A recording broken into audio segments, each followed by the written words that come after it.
Sessiz qap, səni gətirən xəbər, anamın əlindən süzülən o fincan. Birdən yerə dəyib dağıldı qarıda.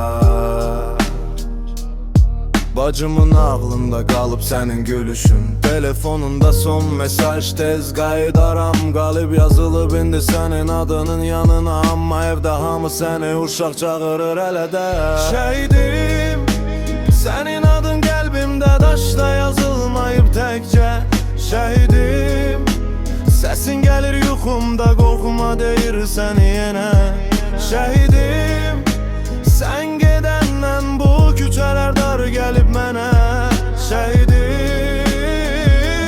vətən üçün getdin, vətən indi sənin evinə bənzər. Şəkillin divarda tozunu anam silir hər gün, sanki danışacaqsan durub ana buradayam deyəcəksən. Atam susur, çay soyuyur, saat işləyir, dodağında yarımçıq qalan sigaret kimi kəsildi gülüşü.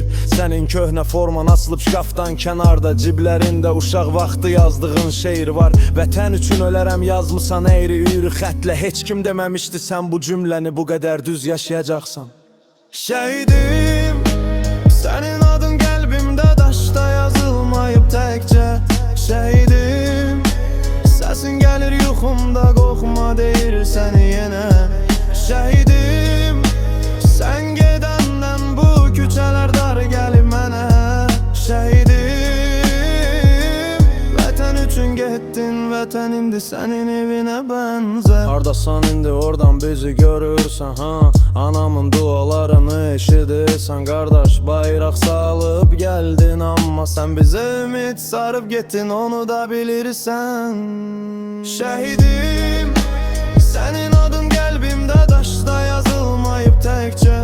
Şəhidim, səsin gəlir yuxumda, qorxma deyir səni yenə.